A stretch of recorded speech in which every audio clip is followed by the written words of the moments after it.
EduTech Guys Radio, radio.edutechguys.com. The opinions expressed under the site and its programs of those of the participants are not intended to and do not necessarily reflect the opinions of any specific educational entity, sponsor, company, state, or government agency. Hey, well, sorry. On the spot. Welcome to EduTech Guys. I don't even remember what I normally say. We are so unprepared. This is going to be generally off the cuff. Impromptu. Thanks for coming by, tuning in. You're listening to radio.edutechguys.com, coming to you live from Southwest Arkansas Education Cooperative in Hope, Arkansas, sponsored by the Co-op and Hope Public Schools. I'm one of your hosts, David Henderson. Hey, I'm Jeff Madlock. And I'm Greg Moore. And today we've got several things going on, which is why we're a tad scattered. It's a hectic day in the studio today. It really is. We've got the Double Robotics robot, and we're about to play with that just a little bit here. In fact, that's one of the things we were setting up, among others. We are live on Periscope. Hey, all you folks watching on Periscope, you can check us out. Go to Periscope and check and look up EduTechGuys. Be sure to hit our Twitter feed at EduTechGuys. I'm getting the hearts. The hearts. Yay, give us some love. Thank you very much.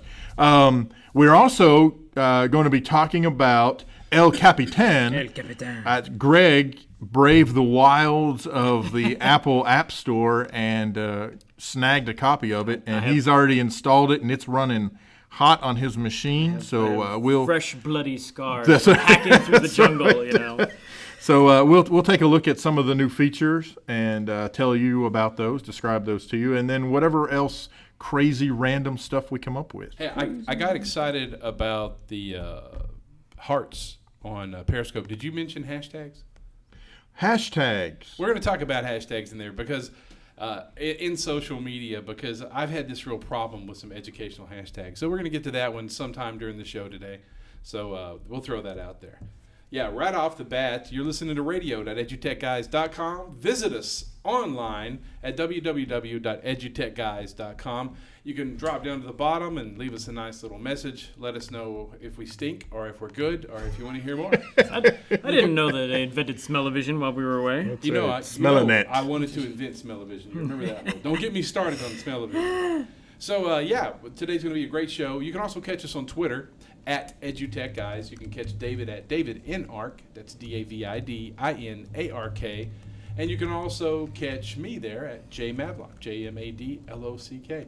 Hey, we got some really neat stuff in the studio today. We are running the Double Robotics Double Trouble, that's what they call it here. It's the Double Robotics. What's its official name? Is it just robot? iPad robot? It is the Double Robotics robot. Hey, we're going to call you Lucas Don Velour. So that is not the name of the robot here. Its actual name here is Trouble. That's right. We call it Double Trouble. Double Trouble. Pretty neat device. We'll take some pictures of it here in a second and put it out there. And we'll, for those of you who are watching on Periscope, we'll eventually get it to move into the field of view, and you guys can check that out. If you're not familiar with it, check out Double Robotics. Google that. I can't remember what their website is off the top of my head. It's doublerobotics.com. Okay. Check that out. If you are a fan or have seen The Big Bang Theory, you may have seen the episode where Sheldon was roaming around as this talking head on a rolling stick. I believe that's the robot. Telepresence or something like that? Telepresence. Yes. Telepresence. Oh, never mind. I love presents. Christmas Christmas Not is that only kind of 16 Saturdays away, people. Get Jeff's present now. So, we're going to also talk about the good old El Capitan. El Capitan. So I want to give a shout out to the good doc. He's always on listening to us and on the chat. And if you're his employer, he's hiding in a closet listening to us right now. You should catch him. So, so you can catch us on the Twitter. You can also catch us on Facebook. Follow us on our Facebook page. We also put up some good stuff on there. We're configuring the double robot as we speak. Yeah. I'm watching these guys. It's quite hilarious to see what they're doing. We are conversing solely with our hands and raised eyebrows. The more raised eyebrows, the less evidently good it the goes. beta guest thing, it doesn't work. That's why it's beta. Allow me to sign you in Okie dokie, let me under sign the me out. robot account. And by the way, if you're out there and you are listening to us now live, or you're watching on Periscope, if you will tweet us at EduTechGuys and say, hey, I want to try driving the robot, we will get back in touch with you and give you the information you need to get in. Yeah, you can run it from any iOS device, any Android device, any Windows device, or any Mac device. It does work on Android, doesn't it? Am I right? It would be silly to have a robot that doesn't run on Android. I mean, Android is a robot, so It's a C. That would just be. I honestly don't remember if it works on Android or not. What's really weird, and I don't know if this works anymore or not, but for a while, the only web browser you could run it in was Chrome. There was some Really? bizarre feature of Chrome that would let you Oh. connect directly to it. Yeah. So, Yeah, I would like to rephrase that. I'm sorry, I'm on the website now. Mac, PC, Windows, iPad, or iPhone. So if you No don't have one of Androids. those, I apologize. You cannot use that. So, hey, while we're waiting, Dave's doing a little work here. Got a great article I read today on how mobile technology in education is shaping the next generation of employees. And the subtitle on that one is "The Next Generation of Workers Will Come into the Workplace Expecting Their Jobs to Be Powered by Mobile Apps." You know, I think I would have to agree with that, considering that mobile apps pretty much make the world go around right now. exactly. And pretty much every kid that's doing some form of one-to-one or BYOD in the classroom is using a mobile app to accomplish that. So that's pretty interesting that now we're starting to look into that area. You know, and it gets into a really interesting concept of what's homework and what's not homework, and what's classwork and what's not classwork, and using the mobile apps to do that. So, you know, that's a really great one. I don't remember the stupid password. I love it. David now states that he has forgotten his password, so we will be firing David after the show. Face the squad. Hey, like I said, if you'll tune in to a Periscope, we can do you it can this look up way. EduTechGuys on Periscope and watch us live. Be sure to put us on the background on your iPhone or Fortunately, your desk. it's already stored in If my you'll phone. jump to www.edutechguys.com, you'll find a feed link right there. You can click and listen to this feed as it's popping out there. Would you like to We try? will post the, show you how it works. Periscope right after this. And we got feedback city. Hello. Turn down the volume. There we go. Had a little feedback from the robot. Left and right. So No, Greg's certainly probably going to not. drive the robot, which I need to move my shins. And of course, it's because, facing you, I'll so probably it's get like smacked in the head backwards. after. Exactly. Right. Hey, yeah, today on the show, going to be some except forward fun. and backward is- We're going to talk about the Double Robotics Double Robot, and we're also going to talk about Apple's El Capitan, which came out around 11 o'clock Central Time. I guess it was about Somewhere 11 around- o'clock, yeah, so somewhere 9 in o'clock there. Mountain, and that would be noon Eastern. Greg's done the install, so we'll get to hear a little bit about how that went and talk about what's happening there. It's a big push, some really new stuff.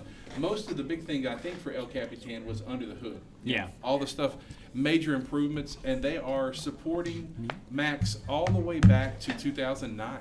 So that's a huge support. So that's 6 years back. Yeah, and even some of the higher end Macs, if you bought one even earlier than that, if you bought a high end Mac, it actually supports those as well. Wow. So yeah. that's a big one. That's a big one. No. Cool. It will not let me mute. It will not let you mute. All right, we're playing with the double robot, and it's acting a little funky. So did you just sign out? Yeah, Okay, good. So And once let me- again, if you're listening to us out there and you'd like to drive the Double Robot and be here as a telepresence with us, just go ahead and tweet either at David and Ark, at Jay Madlock, or at EduTechGuys. And once I figure out what the password is, we'll help you get in. Yeah, we'll find a way to get you in so you can drive it around and have a good time with it. So hey, let's jump into we'll save the Double Robotics for a little bit here inside the old Yeah, that's fine. deal. Lots of stuff happening in the tech world. You know, most of the schools are now in their stride in the educational technology world because it is the 7th week, I think, for most of the schools here in Oh, my the goodness. state of Arkansas. Getting close to the end of that first 9 weeks, the half of the semester is out of the way. Really big announcement today that just happened at lunch for us and probably a lot of folks out there. Jamf released their 9.8.1 update, Yep. which addresses some really great stuff. And if I had pulled up my email, I could probably tell you what that stuff was. But they addressed some really nice stuff today. One of the biggest ones is the ability to be able and let me find it here. I said that. It's right Now, here. I got it. Greg's got it.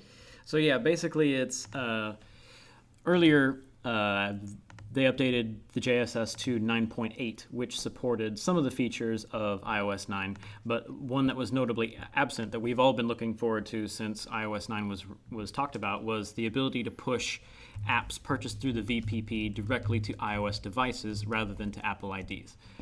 For schools, this is a big deal because trying to get every student an Apple ID has always been, since the very beginning, a really big sticking point when it comes to deploying iOS.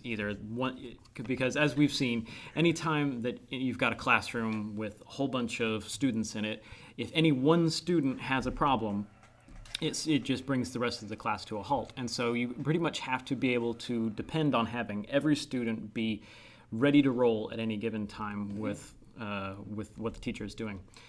And so trying to get Apple IDs universally across the board for every student everywhere it was a major bugbear. So now that iOS 9 allows us to push apps purchased through the VPP program, the Volume Purchase Program, which is a program that Apple has run for several years now to allow education institutions and businesses to purchase apps in large quantities.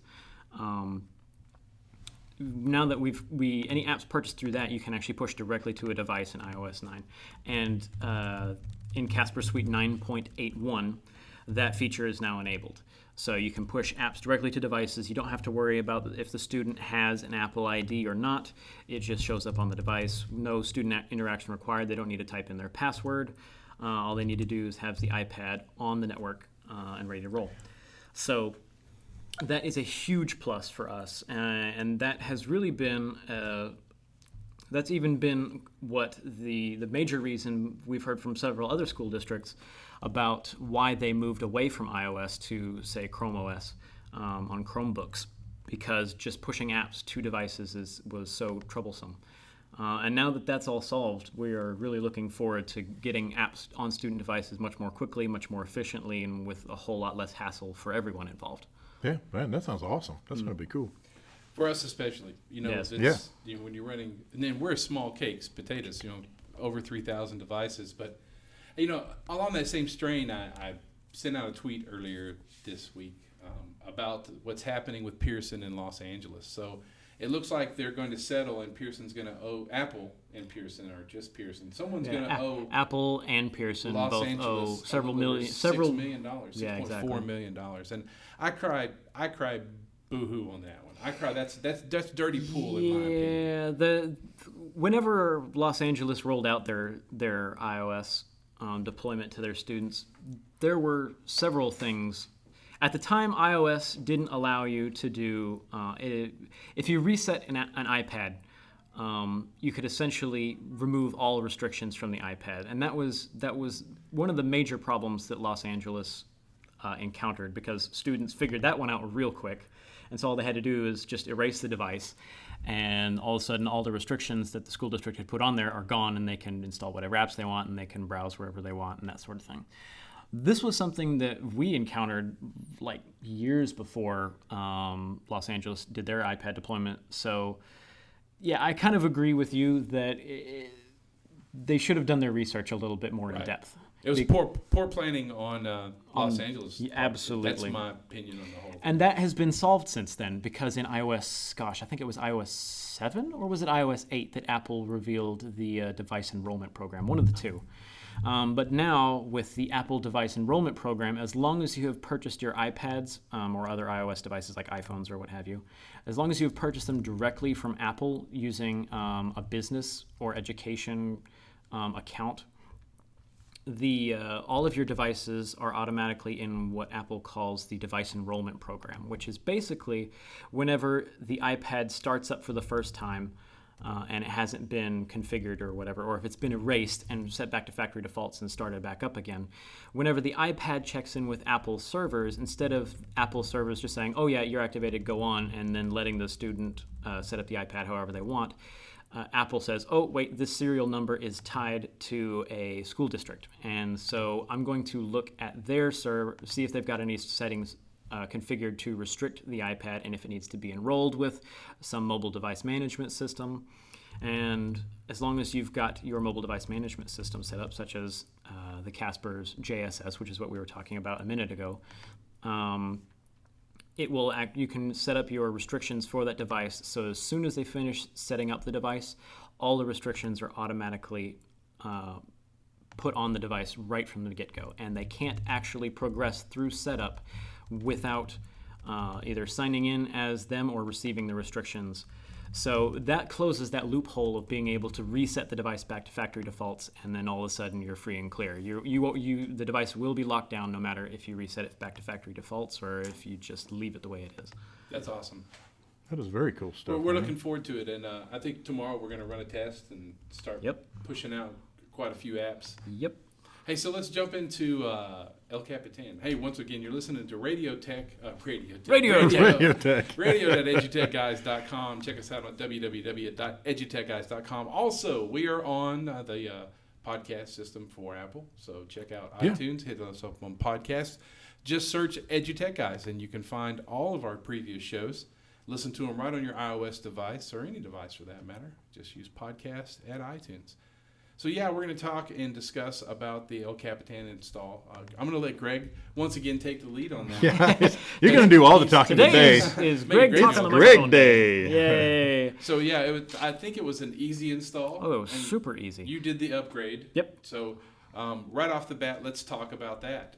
Couple of little things about the upgrade that Greg will talk about. One of them is where to find and save the actual upgrade package so you have the full install. Go ahead, take it, Greg. So there are two. The default way that you get the upgrade to El Capitan is whenever you're running an existing version of OS X, you go to the App Store and you can find the new El Capitan operating system there. It's free. You download it, and it downloads a standard app. You run that in your existing operating system, and it reboots the machine and installs the update. One thing about that is it's a very large update. It's 6 gigabytes, which for anyone who's using a cell phone plan with limited data or like a DSL or a cable line that has caps or whatever, that 6 gigabyte download is significant. So if you've got multiple machines in the house, multiple Macs, you might want to save that update to some other external drive before you run the update, because what happens after you've done the update on the machine, it automatically removes the updater whenever you get into the new version of the OS.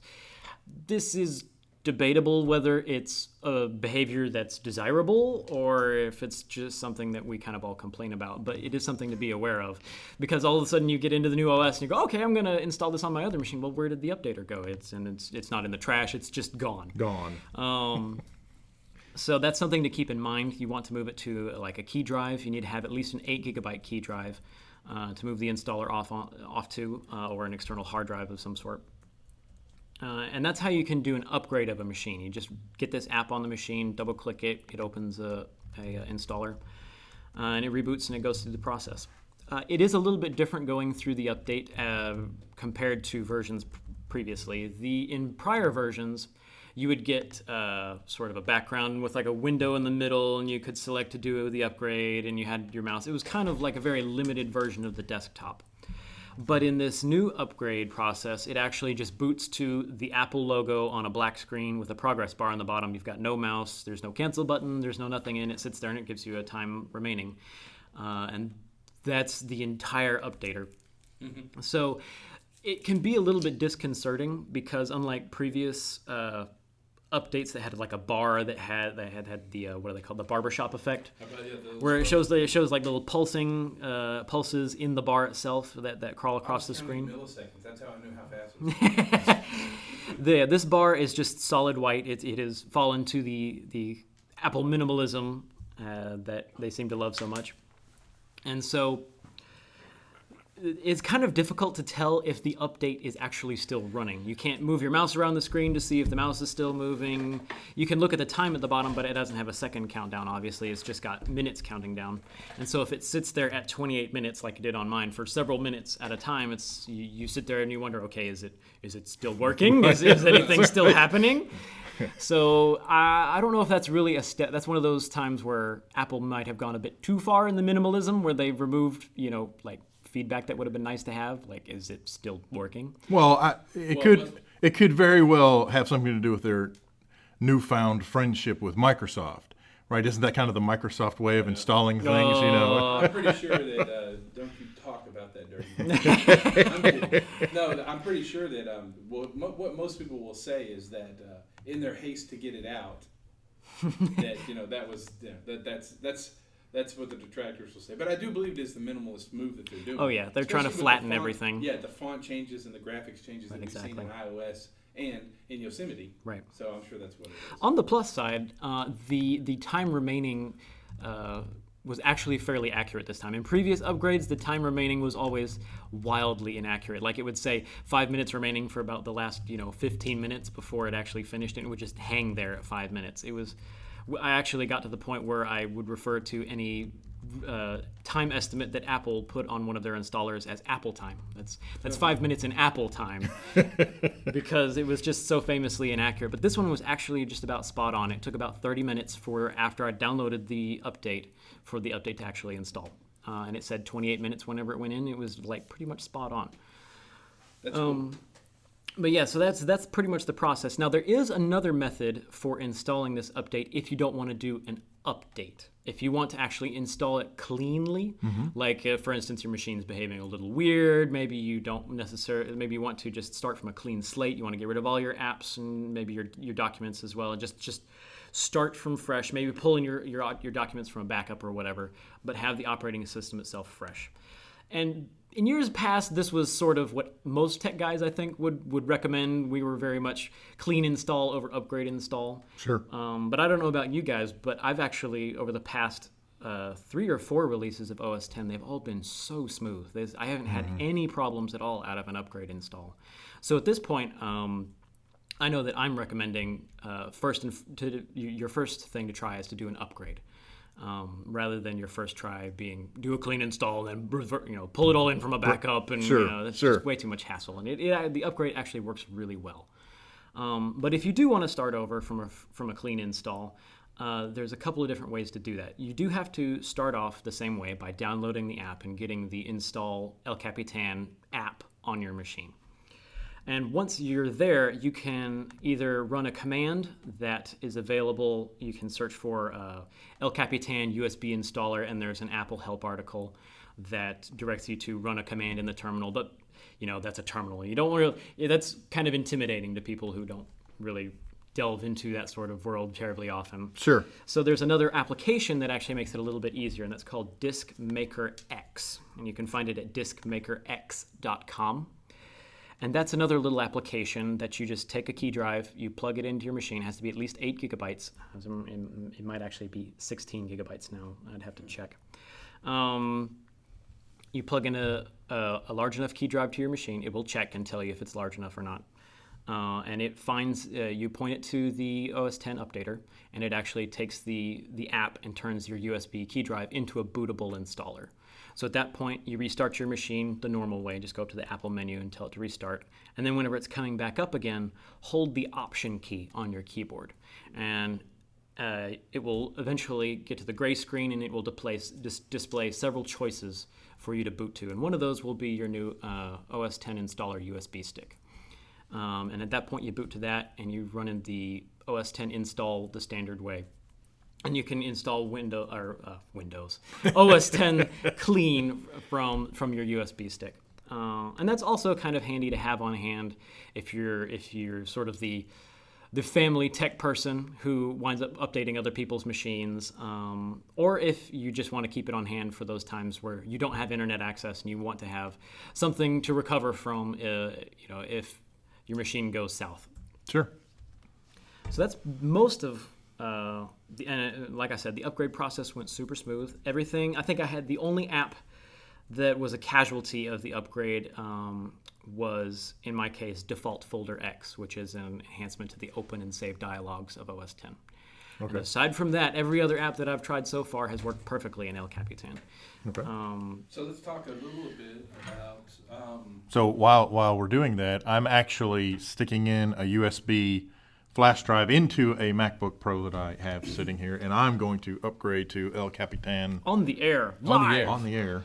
You get to hear the whatever that's clicky worth. sounds if you hadn't already heard the typing. Yes, we talked about before we started the show actually recording this on video, and then we realized that, oh, it's like 3 clicks. That's Yeah, not- you know, It's really nothing no to point. it. Exactly. So while David's starting that, let's talk about the new El Capitan. Most of the stuff that's happening with it is under the hood. Yep. A lot of big changes, especially for performance, battery usage, the whole 9 yards there. Yep. But there is a couple of really cool things. One of the things that Greg showed me right off the bat that I did not know was going to happen is I can hide the menu bar. Right. Holy crap. So for a long time, you've been able to hide the dock. You could make the bar, quote unquote, at the bottom of the screen go away. But the bar at the top of the screen that says like Chrome, File, Edit, View, that sort of thing, that one was fixed unless you went to full screen on an application. But now you can actually set the menu bar to hide just like the dock does, where it goes away and you get just that much more screen space until you move your mouse to the top of the screen and it pops on down. And you can set that, if that's something you want to do, by going to System Preferences, General, and then there's a checkbox for it. And so when you've got it hidden and you scroll up to the top, does it actually shift everything down, or does the menu just kind of fold over top? It's an overlay, just Nice. like the dock. So it's like Nice. everything's in full screen. Right, exactly. Nice. So yeah, that's a handy feature. And then another new feature is the new window management stuff. So if you've seen like the keynotes for iOS 9, or if you've installed iOS 9 on a newer iPad, you may have seen the new multitasking stuff, where you can put 2 apps side by side and you can drag the bar between them to make one larger or smaller. And that's sort of the idea that they were going for in El Capitan. Now what you can do is you can press and hold the maximize button on a window. So if you've got the 3 traffic lights, it's the green one with the plus on it.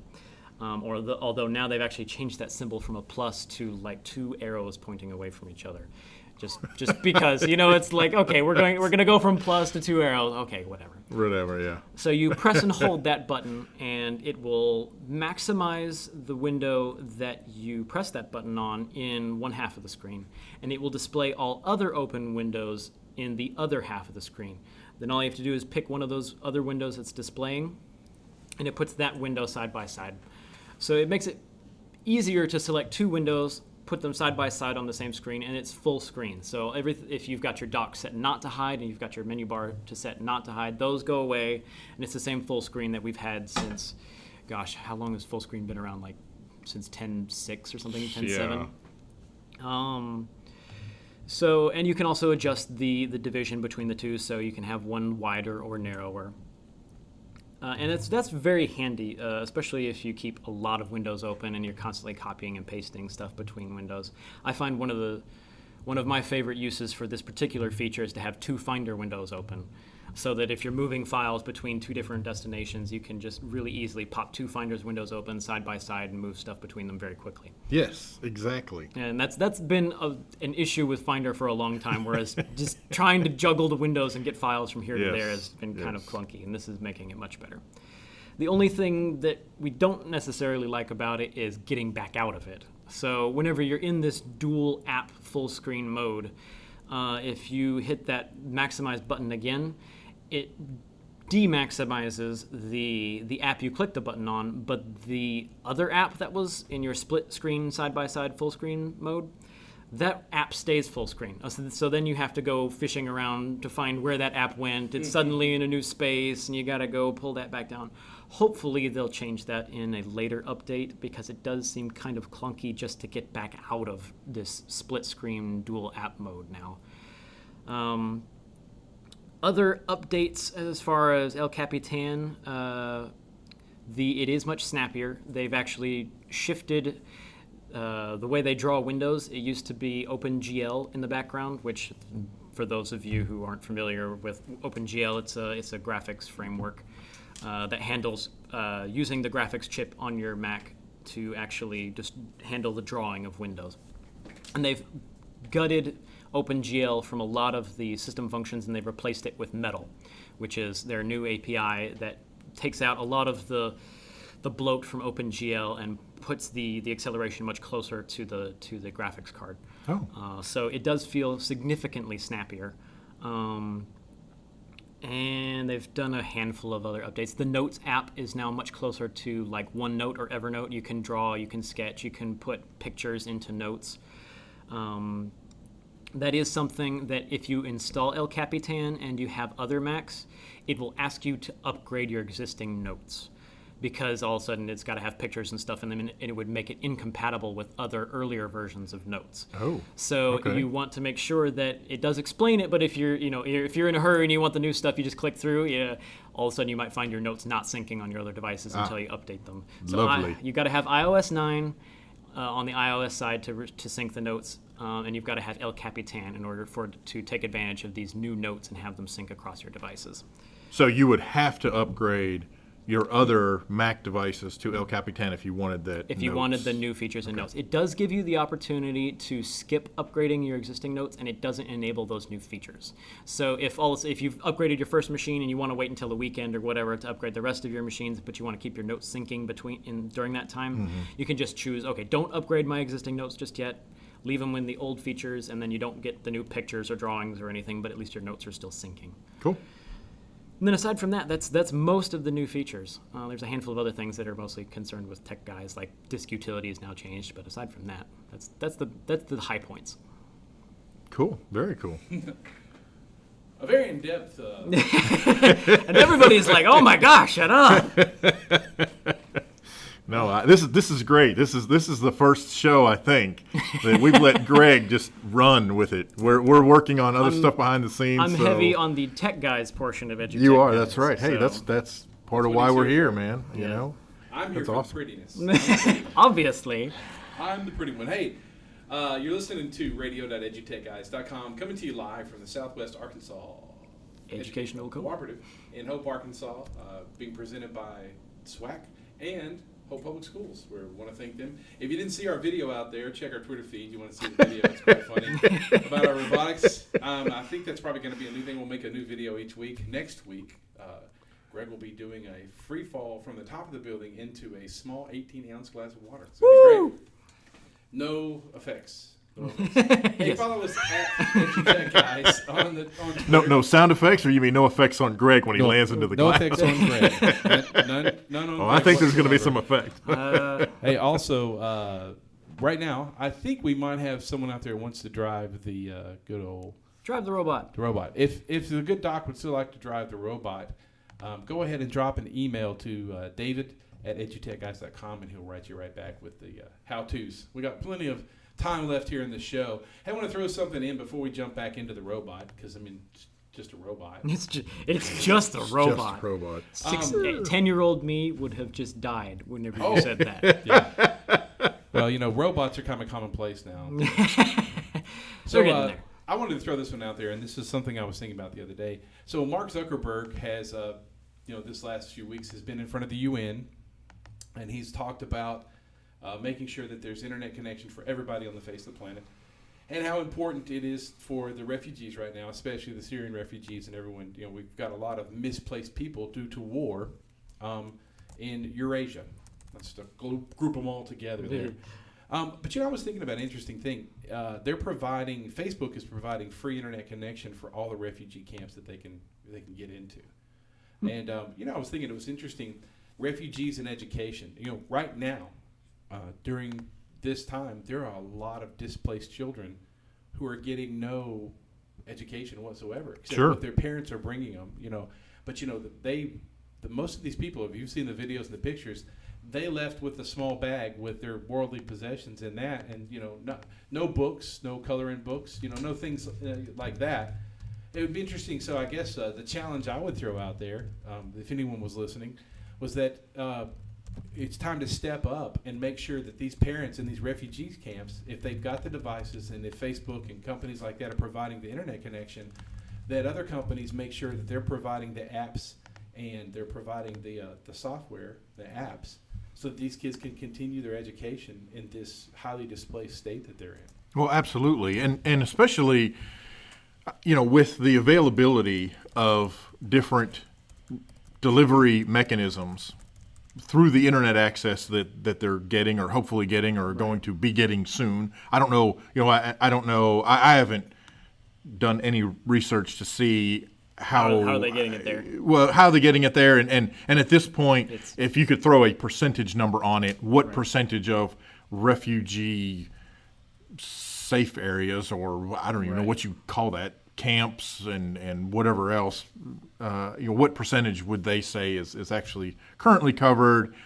How, what is the rollout plan, et cetera. But having said all that, once that is in place, then going back to what you were saying about getting education for the children of these families that have been displaced, they basically can theoretically anyway, once they're online, get that education from anywhere. Yeah. And so what I would love to see, and maybe there's an off chance somebody out there listening will say, oh yeah, we can do that.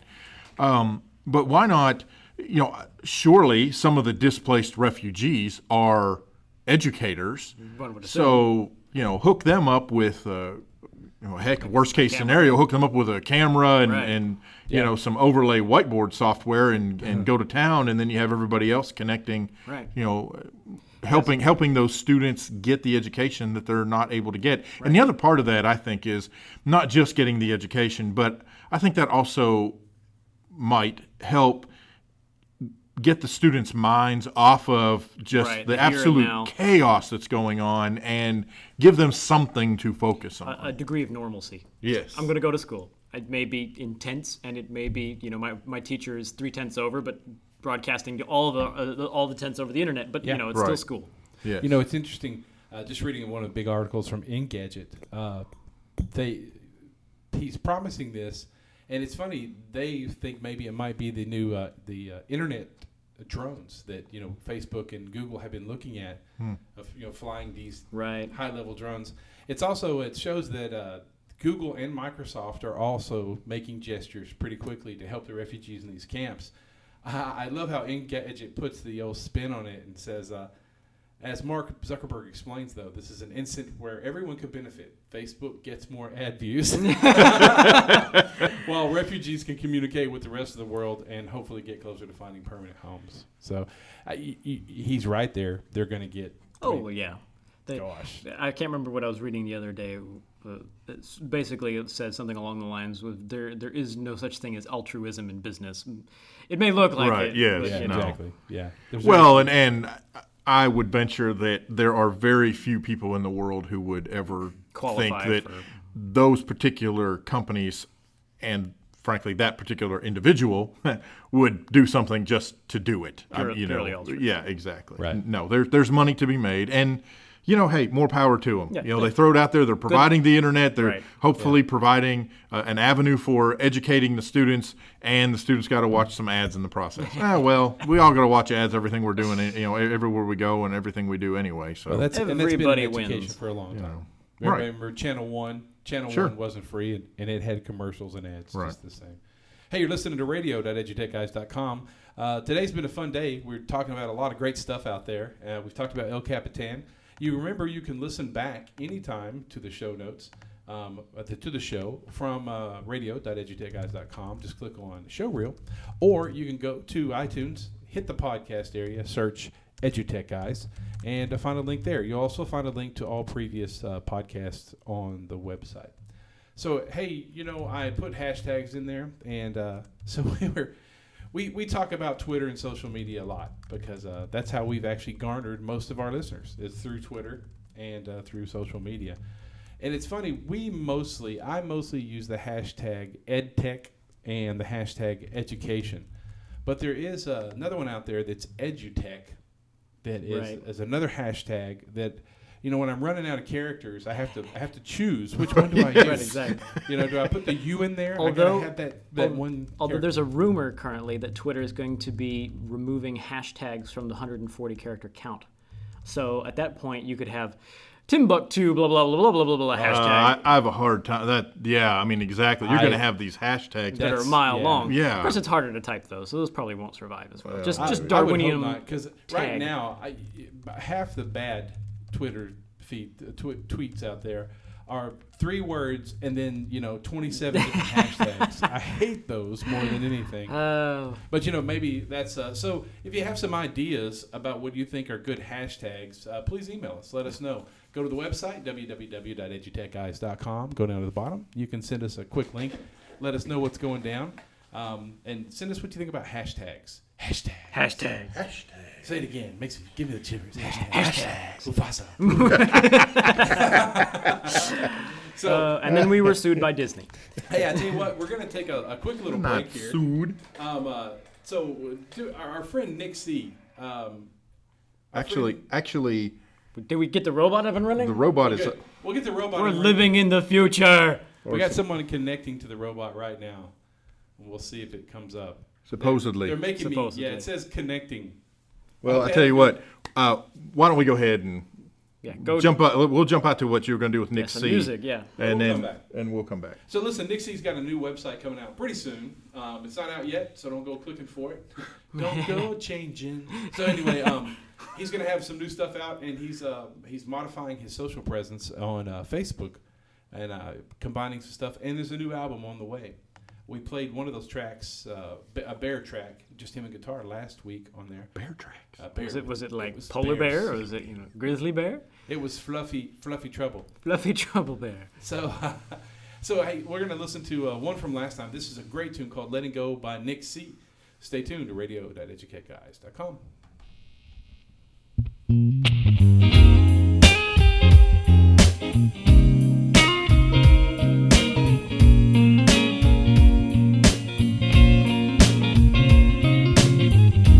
Guess who in your moonlit face, and I know it's true. We're like shining stars, will never fade when it's me and you. That lifelong love down till the end. The words that you told me, but not what you meant. But I knew I loved you for quite some time.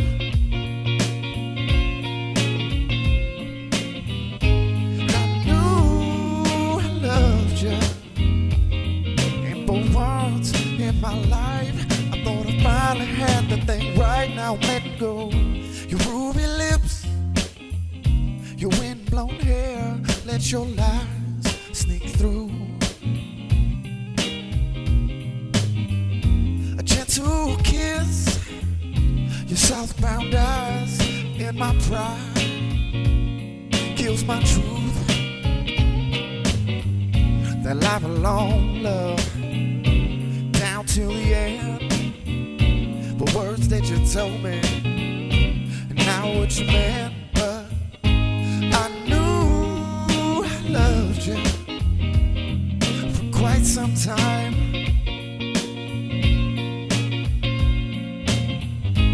I knew I loved you, and for once in my life I thought I finally had the thing right.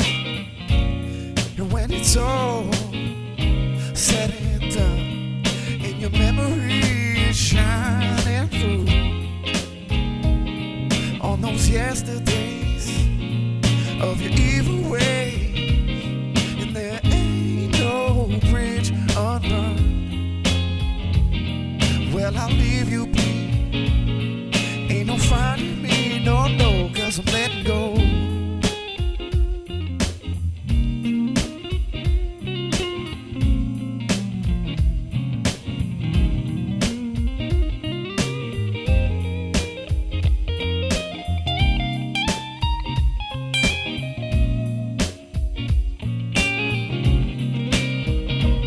Well, I knew I loved you for quite some time.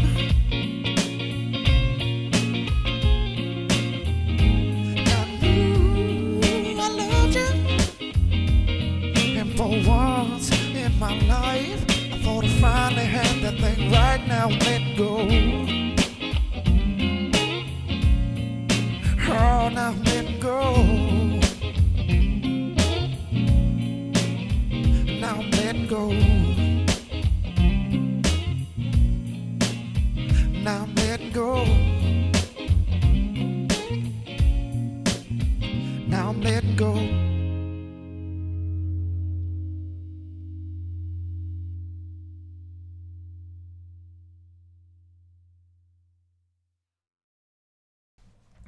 Hey, yeah, that was Nick C.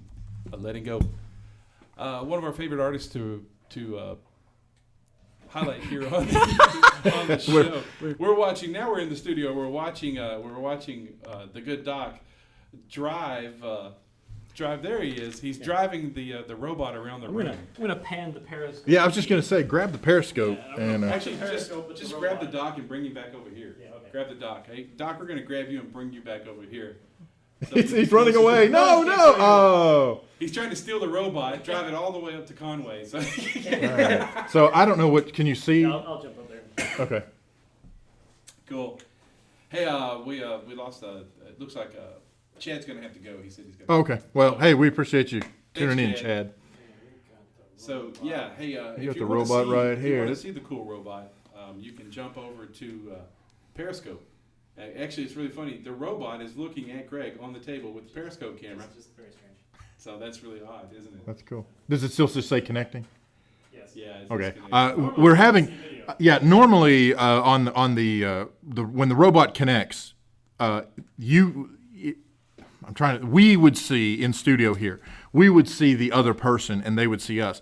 What's very interesting, what seems to be happening is the good Doc can actually see us, as he has been actually doing a pretty good job of navigating the robot through this crazy maze of chairs and tables. But we cannot see his feed for whatever reason. It must be a lagging internet connection or what have you. But I think it's very interesting that he can actually see us, even though we can't see him. And so basically, if you're not familiar with the robot itself, when you buy one of these robots, it does not actually come with the iPad, and so and it'll take any iPad from generation 2 up because it has to have a camera. And so you slide your iPad into the holder, and it's Bluetooth connected to the base, and it's got a gyro in there, and then you create an account out at the double site. You have the app that runs on the iPad that's in the robot, and it's the exact same app that you run on your remote device, whether that's an iPhone, an iPad, to control it. The difference is that you have to go into the app and tell it that it's not driving. Okay, so and I don't know what Periscope can see, but at this point, the good Doc has raised the neck of the robot. That so reminds me of E.T. It is. That's It is instant E.T. right there. It is very E.T. I will tell you this: that when the neck is down all the way, it travels much faster, and that's a stability deal, exactly. right? You know, it's a whole lot harder for that thing to maintain its balance. Right. Now, I will also tell you this: I don't necessarily recommend this. However, one of the things that we did was we actually tried to push the thing around while it's up, and I'm going to demonstrate, so allow somebody else to talk. Yeah. So, you killed it. Oh, that's because the feet are down. Ah, Okay, it's actually parked, so I actually did knock it over. you killed it. I that was not supposed to happen. Yay. But when the feet are not down, which I should have checked before I did that, but it actually will self-stabilize forward, backward. So it has Now, the Weeble function? It does have the Weeble function. It will However, wobble, it but it cannot won't do fall side down. to side. Right. Side to side, no. It's this is not a BB-8. This is Right, exactly. Not yet. Now the newer version, who knows? I'm sure the double folks are working on a BB-8 version of the robot, but it's very cool. As it turns out, you can purchase the double robot directly from Double Robotics. However, you can also, if you are a school in Arkansas and you purchase through Southwest Arkansas Education Cooperative, we are the exclusive education reseller for the robot. And so you actually get it at a discounted price through us. And it's a partnership that we have with, actually it's a partnership between us, Double Robotics, and ESDAC, which is one of the education service centers in Kansas. Look at that. We almost have an image. Almost. That's wild. Is that cool? So what Jeff is doing right now is he's actually pushing. Whoa, okay. He was actually pushing and pulling The robot. I wonder if he may have told it to go forward too. That's wild. For- No, it's you barely touch it. This is You one can of do it. those Yeah. things. You don't have to push it very hard, Right. but This is one of those things that must be experienced in person. Yeah. It's very uncanny valley. I mean, it's way down into the valley of uncanny valley. Especially whenever you couldn't see anyone on the video. Yes. It was just rolling He was around. just rolling with an around. iPad, and it was like Yes. acting sentient. yeah, It was that very that is actually a little scary, really. It was. It was You know, actually a little spooky. Yes. So, one of the things that I want to talk about before time gets away from us, though, this is all fun and well and good, but of course the question is, so how would you use this Right. in an education setting? And I will tell you that, generally speaking, the number one application is with homebound or hospital-bound students. Right. They're going to be there for a while. They're laid up for a while. You put the robot in the school, teach the student to drive, which takes them all of 3 seconds to learn. Right. And they can actually use the robot throughout the day, rolling through the halls, going to the classes. And the advantage is the students and the teachers see that student who's bedbound is not the word, but Homebound? Homebound. well, homebound. But I mean, when you're laid up in the bed and you're yeah, I had it. bedridden. I don't Yes, know. there you go. Okay. That sounds good. Anyway, the student who is not at school.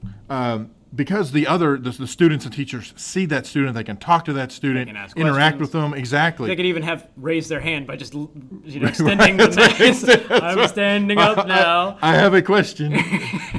It's a very slow question. And so that's probably the number one educational Right. use for the robot in terms of that type of thing. Now, one of the things that we did, we actually had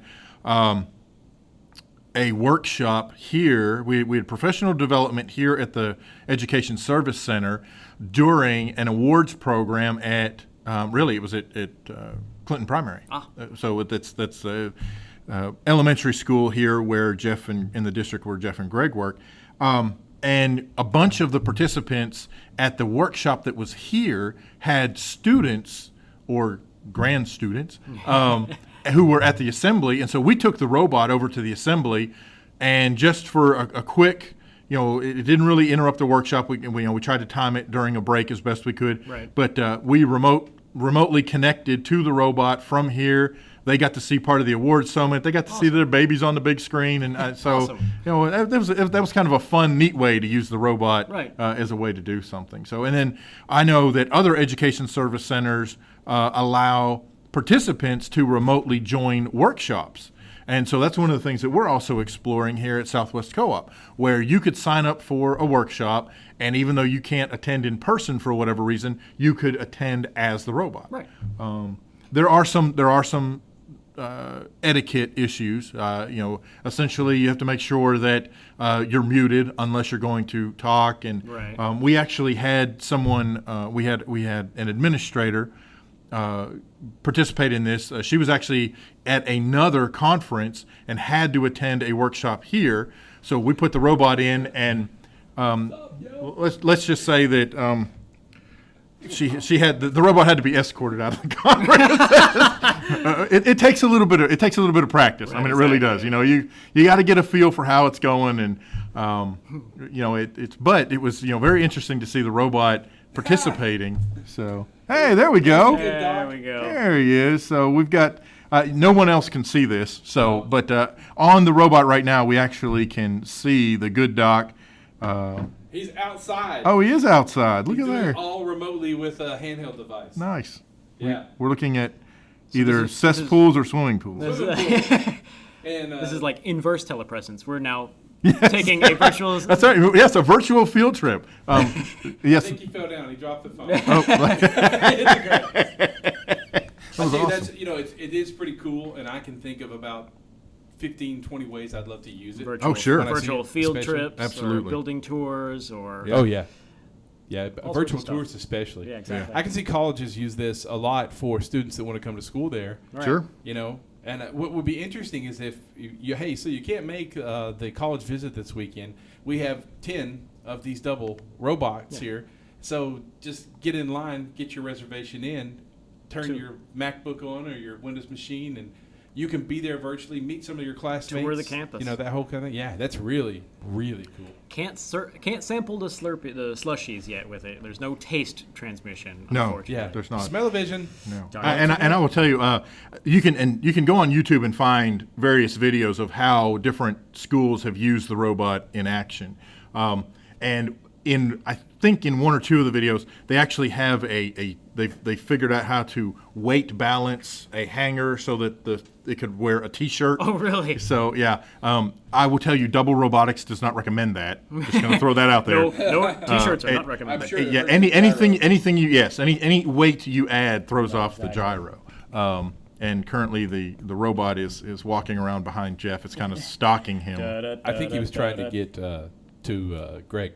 Just in time for He was the in show my end. face a minute ago. So now he's looking at the floor so he can see.